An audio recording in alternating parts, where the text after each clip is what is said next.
आवाज कोणाचा तर नाशिक पोलिसांचा। नमस्कार, मी रेणुका गायकवाड, स्वागत आहे तुमचं संविधान न्यूज मध्ये। आज आपण आलेलो आहोत नाशिक रोडच्या जेल रोड परिसरामध्ये। हा तोच जेल रोड परिसर जिथे छोटे मोठे सणवार किंवा छोटे मोठे कार्यक्रम जरी असले तरी संपूर्ण हा जो परिसर आहे वेगवेगळ्या डॉन लोकांच्या पोस्टरमुळे झाकाळलेला जातो। आज कुठेतरी हा संपूर्ण परिसर आणि इथलच्या नागरिकांनी मोकळा श्वास घेतलेला दिसतोय आणि पब्लिकची पूर्ण गर्दी आहे इथे वेगवेगळ्या खरेदीसाठी। जेव्हा इथे मोठे मोठे पोस्टर लागलेले असतात त्यामुळे इथलच्या व्यावसायिकांना आणि नागरिकांना जो त्रास सहन करावा लागतोय किंवा जी अडचण होते येण्या जाण्यासाठी, वाहतुकीसाठी किंवा त्यांच्या व्यवसायासाठी, ती अडचण आज होत नाहीये। कारण की हा संपूर्ण जो परिसर आहे तो एकदम शांततेत त्यांची शॉपिंग करत आहे, त्यांचा व्यवसाय करत आहे आणि कोणालाही कोणत्याही प्रकारचा त्रास होत नाहीये। 15 दिवसांपूर्वीच नाशिक सतत होणाऱ्या गुन्ह्यांमुळे, खुनांमुळे अक्षरशः हिट लिस्टवर आलेलं होतं संपूर्ण राज्यामध्ये की एवढे जास्त गुन्हे ह्या नाशिकमध्ये का होत आहे। पुण्यनगरी म्हणून ओळखल्या जाणाऱ्या ह्या नाशिकमध्ये अचानक एवढे पाप का व्हायला लागले। कुठेतरी ते कारण समजलं जायचं राजाश्रय दिला जाणाऱ्या त्या गुंडांचा। हे असे गुंड ज्यांना मोठमोठ्या नेत्यांचा राजाश्रय होता आणि त्याचमुळे कुठेतरी गल्लोगल्ली नाशिकमध्ये ह्या प्रकारचे गुन्हे होत होते आणि ते दाबलेही जात होते। पोलिसांचे हात बांधले गेलेले होते ज्यामुळे पोलीस याच्यावर कारवाई करत नव्हते। पण जेव्हापासून माननीय मुख्यमंत्री देवेंद्रजी फडणवीस यांनी नाशिकच्या सीपींना फ्री हँड दिलेला आहे तेव्हापासूनच ह्या गुन्हेगारांचे धाबे दणाणलेले आहे। पण आज एक तर तो गुन्हेगार पोलीस स्टेशन मध्ये जमा दिसतो किंवा नाशिक मधनं तो फरार झालेला दिसत आहे। आज आपण जेल रोड परिसरात आहोत आणि इथेही आपण काही नागरिकांच्या ज्या काही समस्या किंवा त्यांना आपण अनुभव जाणून घेणार आहोत। नाशिककर म्हणून तुम्हाला काय वाटतं की नाशिक पोलिसांनी अजून कोणकोणत्या क्षेत्रामध्ये ही धडक कारवाई केली पाहिजे जेणेकरून नाशिकचं वातावरण हे दीर्घकालीन शांत राहील? पहिले गुन्हेगारीवर आळा बसलेला आहे।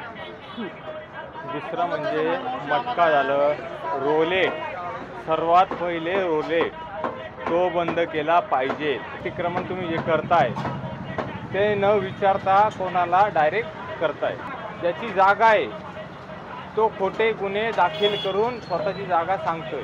गुन्हेगारांचा बालेकिल्ला म्हणून नाशिकला जे ब्रीदवाक्य काही दिवसांपासून चालू होतं, पवन पवार यांच्यावर जे गुन्हे दाखल झालेले होते तो हाच परिसर होता की इथे खूप मोठ्या प्रमाणात बॅनर वगैरे त्यांनी लावलेले होते आणि त्याच्यावरनं त्यांच्यावरती गुन्हे दाखल झालेले होते। आता नाशिककरांबरोबरच नाशिकच्या रस्त्यांनीही मोकळा श्वास घेतलेला आहे। कुठेतरी नाशिक पोलिसांच्या धडक कारवाईमुळे गुंडागर्दी कमी होणार आणि पुण्यनगरी असलेली ही नाशिक नगरी पुन्हा स्वतःचं नाव ही धारण करणार अशी कुठेतरी अपेक्षा आज सामान्य नागरिकांना वाटते। आपण आज जेल रोड परिसरात आहोत, जेल रोडच्याच नागरिकांकडून आपण जाणून घेणार आहोत। चांगलं झालं, चांगलं केलं म्हणजे पोलिसांच्या कारवाईचे तुम्ही समर्थन करतात? बाबा तुमचं काय म्हणणं आहे इथे? काय काय बदल झाले पाहिजे? रोड पहिले झाले पाहिजे, रोड पहिले झाले पाहिजे त्यामुळे माझं हे पण वृद्ध व्यक्ती म्हणून रोज त्रास सहन करावा लागतो। शाळेतली, कॉलेज मधली मुलं आहेत ती अंमली पदार्थाच्या सानिध्यात येऊन त्यांचं आयुष्य बर्बाद करून घेतात। तर ह्या गोष्टी खऱ्या आहेत का? खऱ्या ना, खऱ्या आहे म्हणून घात म्हणायचं, खोटं नाहीच आहे ना। बरोबर। लेडीज म्हणून तुम्ही बोलला ना, काहीच प्रॉब्लेम नाही।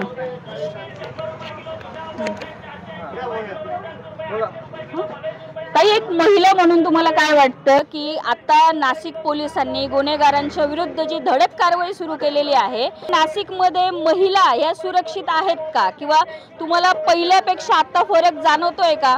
आणि हे जे आहे नाशिक पोलिसांनी ही जी कारवाई ही नेहमी केली पाहिजे, महिलांवर होणारे अत्याचार, त्यांच्या छेडछाडी ह्या कमी होऊन ही शांतता ही दीर्घकालीन राहिली पाहिजे। तर तुमचं एक महिला म्हणून, एक नाशिककर म्हणून काय मत आहे? एक महिला म्हणून महिलांसाठी मी हेच सांगेल की महिला या सुरक्षित, म्हणजे त्यांना सुरक्षित वातावरण मिळालं पाहिजे। घराबाहेर एकटं पडताना त्यांना भीतीने वाटली पाहिजे कोणत्या गोष्टीची की मी घरी परत सुरक्षित येईल की नाही, म्हणून पोलिसांनी धडक कारवाई ही केलीच पाहिजे आणि म्हणजे वेळीच गुन्ह्याला आळा घातला पाहिजे, वेळी लगेच कारवाई केली पाहिजे। पहिलेपेक्षा तरी आता जरा शांत वातावरण वाटतंय नाशिकमध्ये, असंच यापुढे पण राहील आणि मुलींसाठी आणि महिलांसाठी तरी पोलिसांनी एक तत्पर राहिलं पाहिजे। दादा, तुम्हाला नाशिककर म्हणून काय वाटतंय, फरक जाणवतोय का? 15 दिवसापूर्वीचं आपलं अक्षरशः अस्तव्यस्त झालेलं नाशिक आणि आत्ताचं नाशिक, काय वाटतंय तुम्हाला?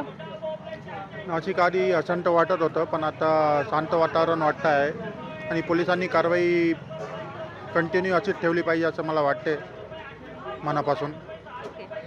जेल रोड परिसर शांत वाटतोय का पहिल्यापेक्षा? जेल रोड परिसर पहिल्यापेक्षा खूप शांत वाटत आहे. अच्छा, म्हणजे तुम्ही भीतीदायक वातावरण जे आधी होतं ते आता नाहीये आणि आता तुम्ही एकदम शांततेने दिवाळीची वगैरे शॉपिंग करू शकतात.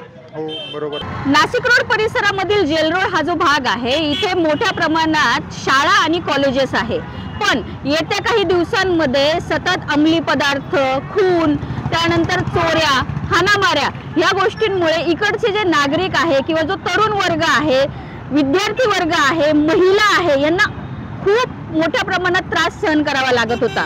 पोलिसांची जी धडक कारवाई आता सुरू झालेली आहे त्यामुळे नाशिक रोड मधील जेल रोड हा परिसर सुद्धा खूप शांत दिसत आहे. तर आपण इथल्या नागरिकांना जाणून घेणार आहोत की पोलिसांची ही जी कारवाई आहे याच्यामुळे जो आलेख वाढता दिसत होता जेल रोड परिसरामध्ये गुन्हेगारांचा, तो कुठे कमी झालेला दिसत आहे का, आणि आत्ताची परिस्थिती ही चांगली आहे आणि हीच परिस्थिती पुढे म्हणजे दीर्घकालीन अशीच परिस्थिती राहावी, तर याबद्दल आपलं मत काय आहे आपण जेल रोड वासियांकडनं जाणून घेणार आहोत.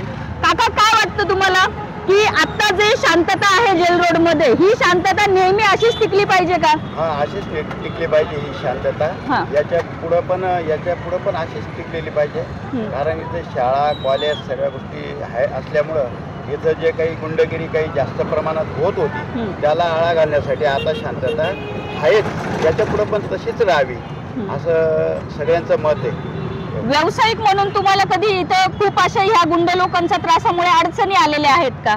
अडचणी तशा एवढ्या तर काही आलेल्या नाहीत, पण आजूबाजूला बाकीच्या परिसरामध्ये जेवढ्या गुंडगिरी झालेलीच आहे, मग त्याला आता आळा घालण्यासाठी आता जी काही टीम आलेली आहे ती एकदम जोरदार आणि चांगल्या पद्धतीने कार्य करत आहे, एवढंच आमच्या लक्षात येत आहे. म्हणजे नाशिक पोलिसांच्या या कारवाईला तुमचं समर्थन आहे आणि त्यांनी नेहमी असं केलं पाहिजे जेणेकरून इथे गुंडगर्दी वाढली नाही पाहिजे. हो हो हो, असंच केलं पाहिजे आणि नेहमीच लक्ष दिलं पाहिजे अशा पद्धतीने, असं आमचं मत आहे.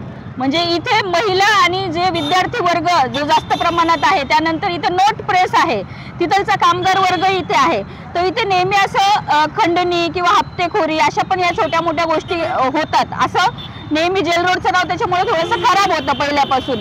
तर त्या प्रकारांमध्ये कुठेतरी इथं नाशिक पोलिसांच्या या कारवाईमुळे कमी झालेली आहे किंवा ते प्रकारच आता होत नाही असं आपल्याला वाटतं का एक नागरिक म्हणून? मी आता भरपूर आळा बसलेला आहे. सर्व ठिकाणी आता जवळजवळ म्हणजे कमी प्रमाण वाटतंय आणि योग्य रीतीने कारभार चालू आहे. बाहेरची टीम आल्यामुळं बरंच काहीतरी सुधारणा व्यवस्थित वाटते.